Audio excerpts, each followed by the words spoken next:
J-6 avant la vaccination des plus de 75 ans, même si ça vient de commencer en réalité. Nancy est la première ville qui vient de vacciner des personnes de plus de 75 ans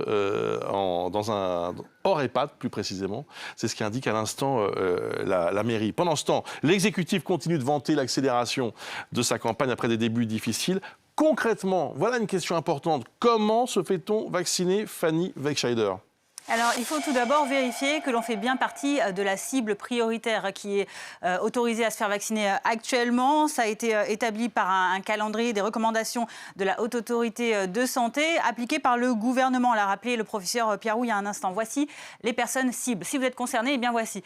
Depuis le 27 décembre, vous êtes résident d'EHPAD, vous êtes résident d'unité de soins de longue durée ou autre hébergement de ce style. Vous avez le droit de vous faire vacciner si vous êtes volontaire. Même chose pour les personnels de ces établissements, les personnels à risque.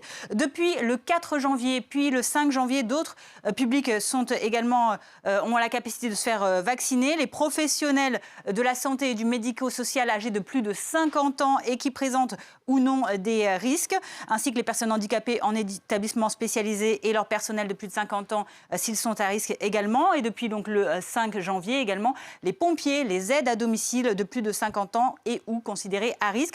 Et enfin, on vient de le dire, à partir de lundi prochain, eh bien, ce seront les seniors de plus de 75 ans qui vivent à domicile qui pourront eux aussi se faire vacciner. Comment ça s'organise pour ces premiers publics prioritaires du coup ? Alors, tout commence par une prise de rendez-vous et plusieurs possibilités sont évoquées par le gouvernement. À compter de ce jeudi, le 14 janvier, vous pourrez par exemple vous inscrire par téléphone. Il faudra appeler un numéro national qui vous sera communiqué. Il n'existe pas encore, il n'est pas communiqué en tout cas pour le moment. Vous pourrez aller également directement en centre de vaccination, les plus proches de chez vous.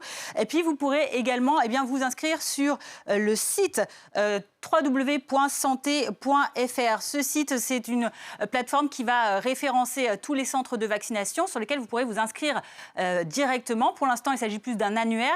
Et contrairement à l'objectif du gouvernement qui était d'en avoir 300 à la date d'hier, pour l'instant, j'ai vérifié, il n'y en a que 59. D'autres méthodes d'inscription existent également par notamment 3 plateformes spécialisées, des plateformes de rendez-vous médicaux. Vous connaissez notamment Doctolib, probablement. Elles ont été référencées par le gouvernement pour participer à cette campagne. Doctolib, Maya ou encore Keldoc. Elles revendiquent déjà un certain nombre de centres de vaccination inscrits sur leur plateforme.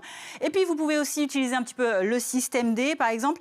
Si vous êtes volontaire pour utiliser ces fonds de flacons dont on a parlé de vaccins tout à l'heure, eh bien, vous pouvez soit être contacté par votre médecin traitant, soit, si vous êtes en région parisienne, eh bien, aller sur le site de l'AP-HP, ou alors, par exemple, comme ça se fait à l'Hôtel-Dieu à Paris, aller dans ces files d'attente sans rendez-vous pour ajuster les flux. Enfin, Olivier Véran a évoqué aussi des bus qui se rendront prochainement dans les zones les plus rurales. Pour le reste de la population, il faudra être un peu plus patient. Moins de dates concrètes dans le calendrier. Fin février, début mars pour les plus de 65 ans atteints de pathologie. À partir du printemps pour les 50-64 ans notamment. Et puis pour toute la population, ce sera un peu plus tard, sans date précise pour le moment. Merci beaucoup pour toutes ces explications. Fanny, nous